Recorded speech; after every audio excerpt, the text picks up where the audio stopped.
Assalamualaikum warahmatullahi wabarakatuh. Perkenalkan, nama Ibu Irwin Maulida, bisa dipanggil Irwin.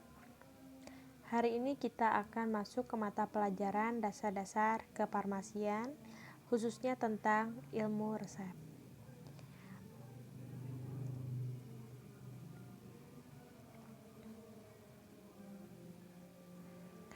Untuk bab pertama, kita akan membahas tentang ketentuan kefarmasian dan farmakope Indonesia. Tentang ketentuan kefarmasian dan farmakope Indonesia. Sebelum kita masuk ke sini, sebelumnya Ibu akan membahas tentang dasar-dasar kefarmasian. Apa sih itu dasar-dasar kefarmasian? Supaya kalian tidak bingung pada saat masuk ke dalam materinya. Nah, jadi dasar-dasar kefarmasian itu merupakan bagian dari pembelajaran dasar dari ilmu resep.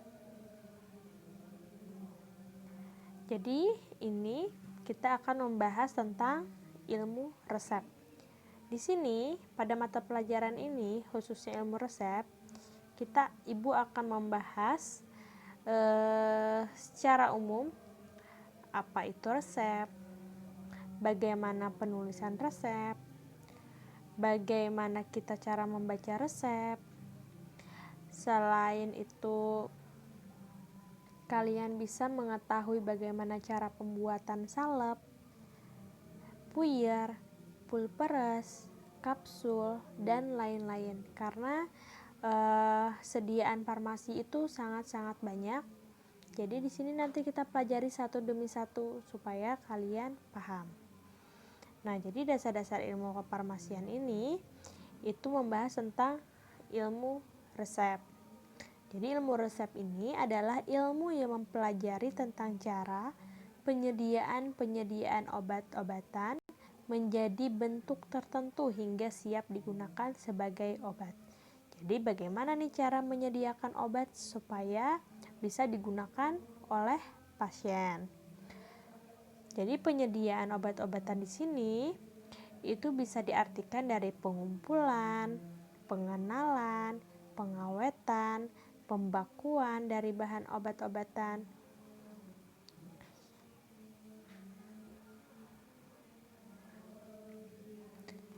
Jadi, kalau kalian sudah masuk ke pendidikan kefarmasian, ini kan kalian sudah nih awal dari masuk kelas farmasi, otomatis kalian akan siap dan harus siap kalau di dunia nyata nanti, di dunia kerja nanti, kalian harus bisa memenuhi kebutuhan obat-obatan yang aman dan bermutu. Aman dan bermutu.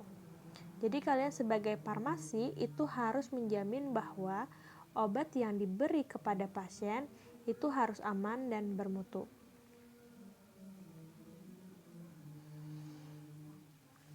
Itu adalah sekilas tentang dasar-dasar kefarmasian. Kita lanjut tentang sejarah farmasi. Jadi sebenarnya ilmu resep itu sudah dikenal semenjak munculnya penyakit. Pada zaman dulu, pada saat munculnya penyakit, makanya timbullah tentang ilmu resep ini. Dengan adanya manusia di dunia, mulai timbul peradaban dan mulai terjadi penyebaran penyakit, mendorong manusia pada zaman dahulu itu untuk berusaha bagaimana nih cara mencegah penyakit tersebut. Oleh karena itu, banyak ilmuwan bidang farmasi dan kedokteran mengembangkan tentang obat-obatan. Yang pertama dari ilmuwan yang bernama Hippocrates. Nah, beliau merupakan dokter yang berasal dari Yunani, di mana dia memperkenalkan farmasi dan kedokteran secara ilmiah. Sehingga Hippocrates pada saat itu disebut sebagai bapak ilmu kedokteran. Terus ada lagi namanya Dioscorides. Dia seorang ahli botani Yunani.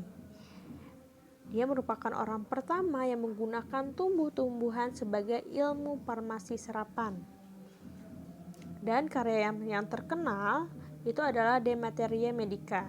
Dia membuat obat-obatan untuk menyembuhkan berbagai penyakit dengan bahan baku tumbuhan seperti opium, ergot, cinnamon, dan lain-lain. Nanti nih kalian akan ada belajar tentang farmakognosi. Nah, farmakognosi itu nanti diajarkan tentang tumbuhan-tumbuhan. Tumbuhan apa saja yang bisa digunakan sebagai obat-obatan. Nah, nanti ada mata pelajaran tersendiri. Kemudian ilmuwan yang lain adalah seperti Galen, seorang dokter ahli farmasi yang memiliki kebangsaan Yunani juga.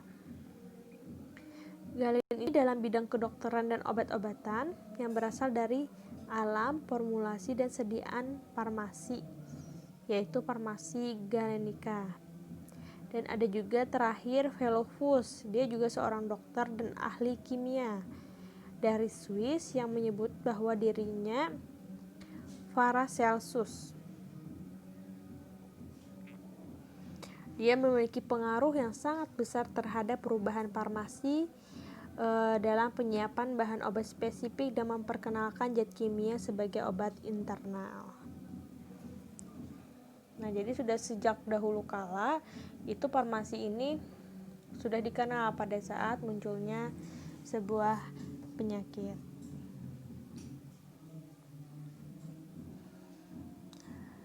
Kemudian kita bahas tentang pekerjaan kefarmasian. Siapa sih sebenarnya yang berhak yang bekerja di bidang farmasi? Nah, jadi yang bekerja di bidang farmasi itu adalah tenaga teknis kefarmasian dan apoteker. Tenaga teknis kefarmasian di bawah bimbingan apoteker. Jadi yang melakukan pekerjaan kefarmasian, terutama pekerjaan meracik obat itu pasti kalian yang dilakukan adalah tenaga teknis kefarmasian. Tenaga teknis kefarmasian ini itu adalah kuliahnya sampai minimal D3 farmasi. Nah, dia kalau sudah lulusan D3 farmasi minimal itu dia sudah dikatakan tenaga teknis kefarmasian. Di bawah bimbingan siapa? Di bawah bimbingan apoteker. Jadi apoteker yang membimbing tenaga teknis kefarmasian ini supaya menyediakan obat-obatan sesuai dengan ketentuan yang ada.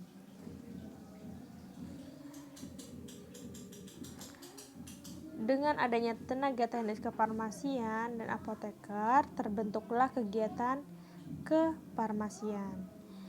Segala kegiatan kefarmasian, ternyata farmasi ini mempunyai sebuah kitab, di mana kitab ini kegiatan yang dilakukan itu dari mempersiapkan bahan sampai menyerahkan obat kepada pasien harus sesuai dengan kitab. Apa sih kitab farmasi?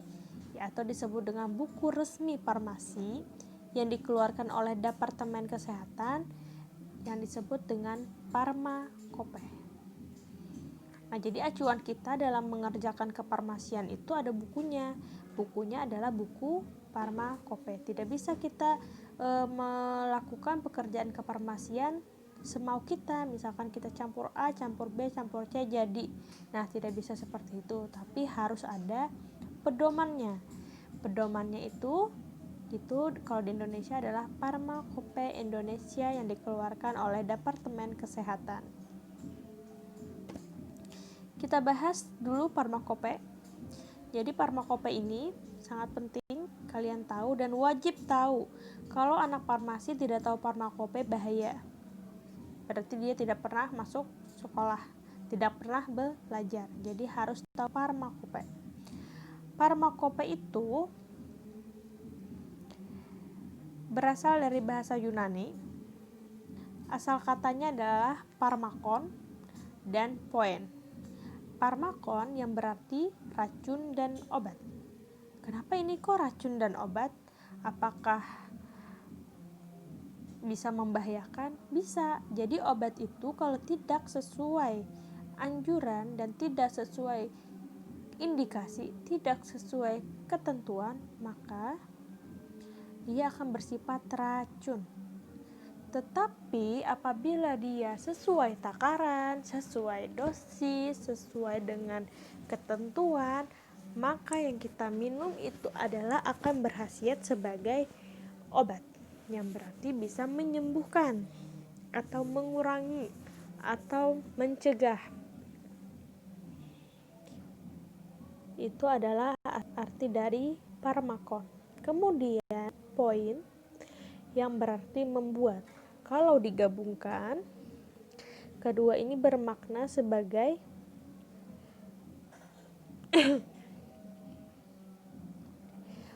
membuat atau mempersiapkan, mengolah, meracik suatu obat.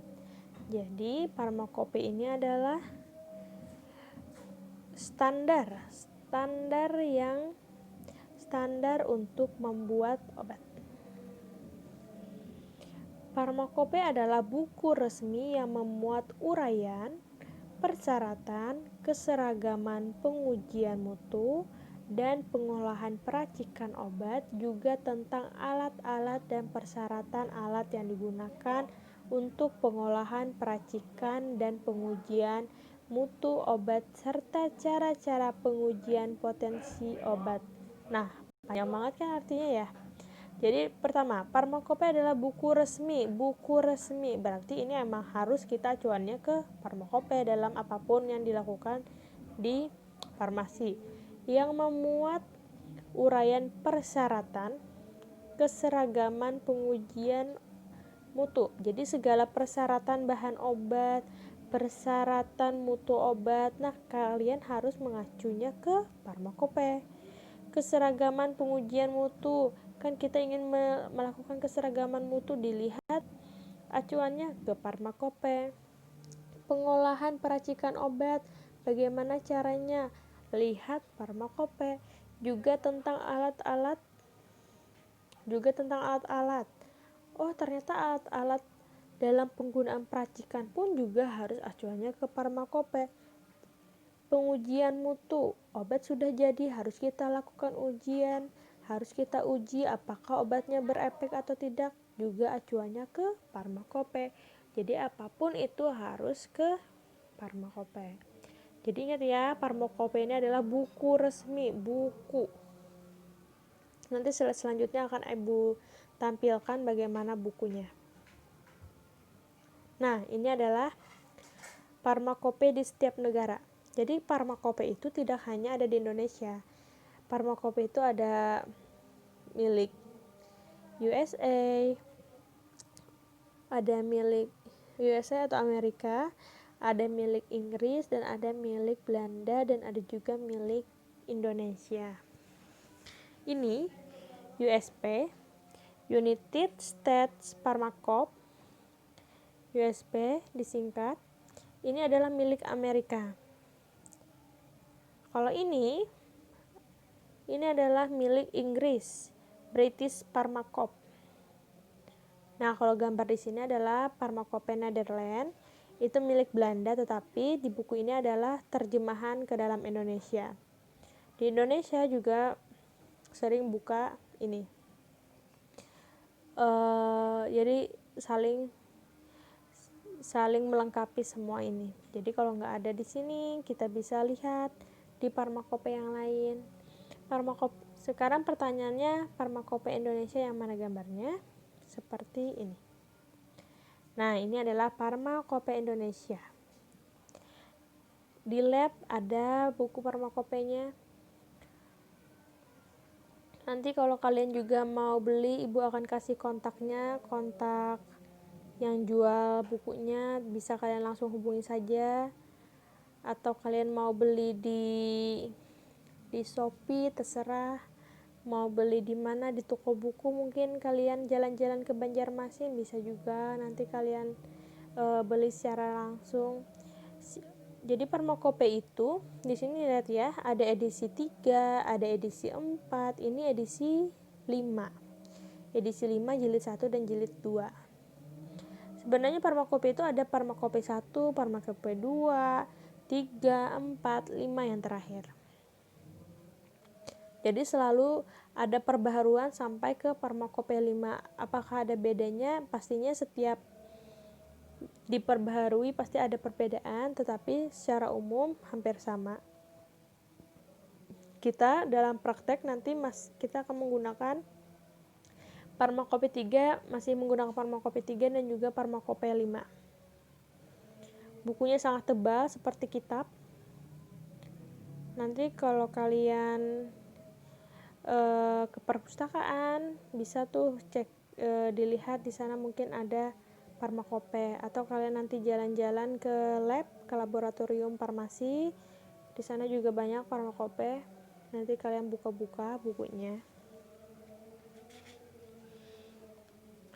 Jadi farmakope Indonesia itu ada yang edisi 1, ada edisi 2, tapi ini gambarnya ibu tidak menampilkan. Ada edisi 3. Edisi 3 yang ini diberlakukan pada tahun 1979. Ada edisi 4, ini diberlakukannya 1995. Sedangkan edisi 5 diberlakukannya 2014. Dan oh iya, kalau buku farmasi kalian bisa pinjam ke perpustakaan. Bukunya Dasar-dasar Kefarmasian Ilmu Resep. Ini karena kalian belum megang buku, jadi ibu screenshot materinya. Farmakope Indonesia itu terdiri dari 4 bagian. Jadi secara garis besar farmakope Indonesia itu terbagi 4 bagian. Ada ketentuan umum, ketentuan yang berlaku untuk farmakope secara umum, ada monografinya, berisi uraian, persyaratan, pengujian mutu, pengujian potensi, ada lampirannya juga, ada indeks yang berisi tentang indeks yang dimuat dalam farmakope. Nah, ini adalah buku farmakope. Kalau kalian buka bukunya, nanti ada ketentuan umum. Nah, ini adalah ketentuan umumnya. Jadi tulisannya itu kecil, rapat, dan juga ada halamannya di sini. Nah, ini adalah monografi umum. Nah, ini monografi umum. Jadi di sini ada aerosol, ada macam-macam, ada aerosol dan lain-lain sebagainya, di mana di sana memuatnya seperti ini. Memuat berbagai persyaratan, pengujian mutu, pengujian potensi dan lain-lain. Nanti kalian baca sendiri ya. Beberapa istilah yang ada di Farmakope Indonesia edisi 5. Pertama, judul lengkap buku adalah Farmakope Indonesia edisi 5, disingkat dengan FI5. Nah, jadi kalau nanti singkatannya FI5, kalian jangan bingung, ini adalah artinya Farmakope Indonesia edisi 5. Judul, tadi lihat judulnya lagi, bukunya. Nah, ini adalah Farmakope Indonesia, judulnya FI5. Kemudian ada istilah pemerian. Nanti kalau kalian buka bukunya ternyata ada tulisan pemerian, kalian jangan bingung itu apa. Pemerian adalah paparan mengenai sifat zat yang diuraikan secara umum, terutama meliputi wujud, rupa, warna, bentuk, rasa, bau, dan untuk beberapa hal yang dilengkapi dengan sifat fisika dan kimianya. Oh, jadi ini lebih ke sifat fisiknya. Bagaimana sifat fisiknya? Nah, ini adalah contohnya ya. Ini ibu buka tentang obat resorsin. Ini halamannya. Resorsinol atau resorsin. Ini ada struktur senyawanya. Ini ada nama senyawanya. Di sini ada BM-nya. Nih, ada tulisan di sini pemerian. Bisa dibaca ya, pemerian hablur berbentuk jarum atau serbuk hablur, putih atau hampir putih, baunya khas, rasa manis, diikuti rasa pahit. Oh, berarti ini sifat resorsinol itu tanpa kita lihat bendanya, kita sudah bisa membayangkan. Oh, resorsinol itu berbentuk jarum, serbuk hablur, warnanya putih warnanya putih atau hampir putih, baunya khas, dan rasanya manis, dan diikuti rasa pahit. Nah, ini adalah pemeriannya. Kemudian istilah lain adalah bahan tambahan dan eksipien dalam sediaan resmi. Bahan tambahan dan eksipien dalam sediaan resmi itu adalah bahan tambahan yang sesuai seperti bahan antimikroba, bahan dasar farmasetik, penyalut, perisa, pengawet, penstabil, dan pembawa dapat ditambahkan ke dalam sediaan resmi untuk meningkatkan stabilitas, manfaat, dan penampilan maupun untuk memudahkan pembuatan, kecuali dinyatakan lain dalam masing-masing monografi. Jadi, bahan tambahan atau disebut dengan eksipien, ingat ya, bahan tambahan berarti dia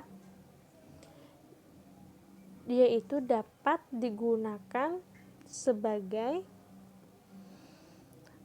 baik itu sebagai antimikroba, bisa sebagai penyalut, perisa, di mana dia tidak mempengaruhi sediaan zat aktifnya. Jadi ini misalkan ya, kalian membuat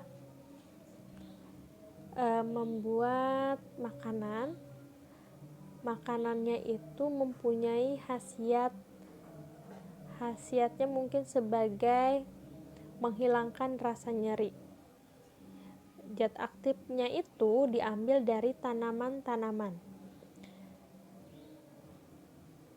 Dari tanaman A misalkan. Tanaman A ini berkhasiat sebagai menghilangkan anti nyeri. Kemudian kalian buat kue. Nah, bahan tambahan itu adalah seperti tepung terigu, mentega. Nah, itu adalah bahan tambahan. Sama seperti obat. Obat juga ada bahan tambahan, misalkan di mana bahan tambahannya itu bisa berguna sebagai antimikroba, bahan dasar farmasetik, bisa sebagai penyalut. Penyalut ini adalah menyelubungi, misalnya penyalut tablet. Jadi tabletnya itu disalut atau diselubungi, penstabil dan pembawa yang dapat ditambahkan ke dalam sediaan resmi, atau maksudnya itu ke dalam sediaan yang memiliki zat aktif. Bahan pewarna juga dapat ditambahkan pada sediaan resmi kecuali sediaan injeksi. Nah, bahan pewarna ini pun disebut sebagai bahan tambahan. Misalkan kalian ingin buat tablet, aku mau warnanya misalkan warna pink, ditambah bahan pewarna, di mana bahan pewarna ini tidak akan mempengaruhi zat aktifnya, tidak akan merubah zat aktifnya. Nah, ini disebut sebagai bahan tambahan. Zat tambahan tersebut tidak boleh membahayakan dan harus aman. Jadi tidak boleh membahayakan dan harus aman. Tidak boleh mengganggu dan mengurangi khasiat obat, dan tidak boleh mengganggu pemeriksaan dan penentuan kadar. Nah, ingat ya, jadi kalau ingin menambahkan sesuatu itu tidak boleh menurunkan atau meningkatkan khasiat obat. Jadi sifatnya harus netral. Contohnya di dalam farmasi itu adalah laktosa, bahan pengisi tablet. Jadi misalkan nih ya, ada tablet memiliki zat aktif A. Dia tidak akan bisa terbentuk menjadi tablet jika tidak ada si pengisi ini, yaitu laktosa, karena untuk menambah bobot itu harus ditambahkan laktosa contohnya. Kemudian amilum, bahan pengikat tablet. Misalkan cuma ada bahan pengisi, bagaimana dia supaya terbentuk bulat, itu harus ada pengikat. Contohnya amilum. Nah, amilum ini pun berperan sebagai bahan tambahan. Karmin. Karmin ini adalah bahan pewarna. Kemudian takum, bahan pengisi bedak tabur. Talkum ini bedak. Kalian pasti pernah mempunyai bedak tabur. Contohnya misalkan My Baby. Nah, My Baby itu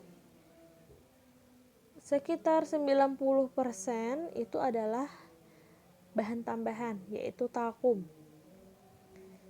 Sedangkan kalau tidak ada bahan tambahan talkum ini tidak bisa menjadi bedak tabur. Tidak mungkin kan misalnya ada bedak salisil, contohnya bedak salisil kan itu untuk bedak gatal, ada zat aktifnya asam salisilat. Nah, asam salisilat ini berperan untuk menghilangkan rasa gatal tersebut, tapi tidak mungkin akan terbentuk bedak tabur apabila tidak ada talkum, si zat tambahan ini. Jadi harus ada si talkum. Kemudian vaselin, bahan dasar salep. Aqua destillata sebagai bahan pelarut, seperti pembuatan sirup-sirup.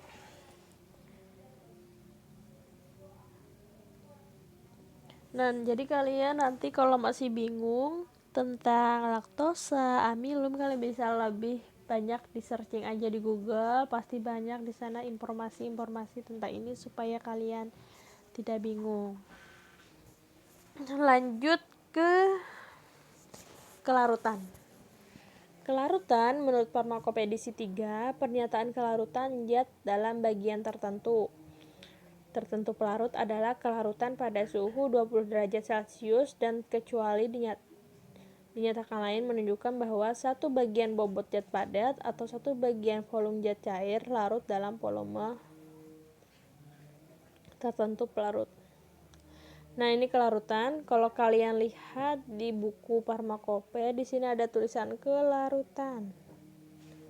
Larut dalam satu bagian air dan satu bagian etanol 95% pekat. P itu artinya pekat. Larut dalam ether, dalam gliserol, dan dalam minyak lemak. Oh, jadi resorsin ini dia larut dalam satu bagian air dan satu bagian etanol. Jadi air satu bagian, etanol satu bagian. Larut juga dalam ether, larut dalam gliserol, dan minyak lemak. Contoh monografinya adalah acidum salicylum. Tertulis kelarutannya itu larut dalam 550 bagian air dan dalam 4 bagian etanol. 550 bagian air dan 4 bagian dalam etanol 90%. Nah, kalian lihat di sini ya. Asam salisilicum ini dia larut dalam 550 bagian air dan 4 bagian etanol 95%. Berarti dia lebih cepat larut dalam air kah atau dalam etanol? Coba kalian jawab di pikiran kalian, kira-kira dia lebih mudah larut dalam air atau etanol? Kalau air misalkan 1 gramnya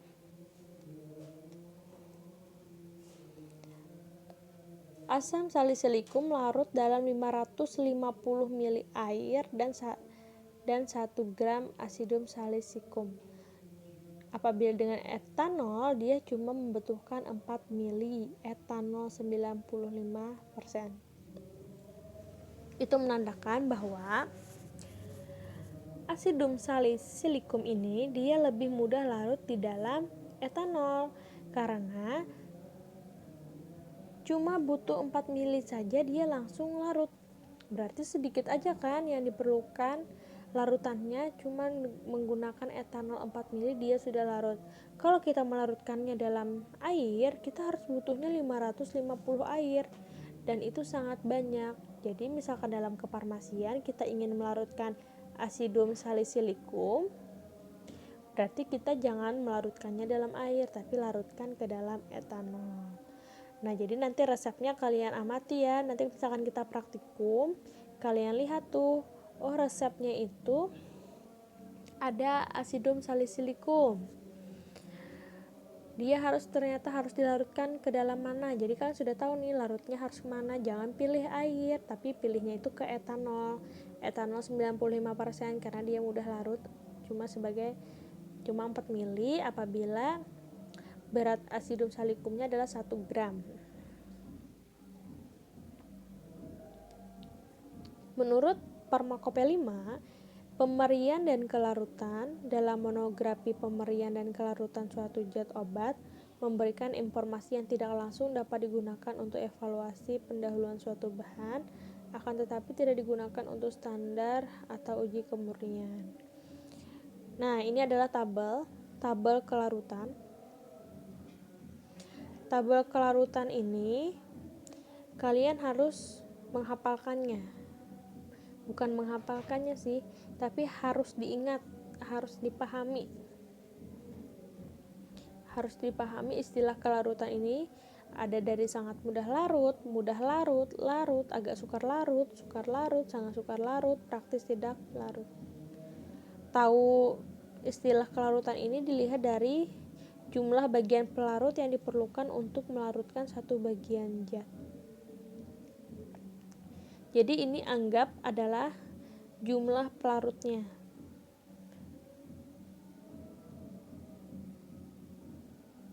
Tadi contohnya ini ya. Asidum salicylicum larut dalam 550 ml air. 550 ml air dalam satu bagian asidum salicylicum. Berarti 550 ml ini masuk ke dalam tabel yang mana? 550 berarti masuknya ke sukar larut. Nah, 100 sampai 1000 berarti ini masuk di 550. Berarti kalau dia dilarutkan ke dalam air, maka dia sukar larut. Nah, itu kata-katanya sebagai sukar larut. Misalkan 1 gram asidum salicylicum dilarutkan dalam 4 mili. 4 mili berarti dia masuk kering 1 sampai 10, berarti dia termasuk mudah larut. Oh, berarti kalau dengan etanol dia mudah larut. Contoh lagi, kita lihat di resorcinol. Resorcinol kelarutannya itu larut dalam satu bagian air dan dalam satu bagian etanol. Oh, ternyata resorcinol ini dia itu larut dalam air dan juga larut dalam etanol, dan sama-sama satu bagian. Kalau satu bagian, kalau dengan air dia juga termasuk kering mudah larut, karena di sini dia masuk ke satu, dilarutkan ke dalam etanol, ringnya juga satu. Oh, jadi sama-sama mudah larut. Jadi misalkan nanti kalian ingin melarutkan resorsin, kalian bisa milih air atau etanol. Kalau nggak ada etanol, pilih air saja, kan air sangat melimpah, jadi kita pilihnya air. Sampai sana apakah ada yang ditanyakan?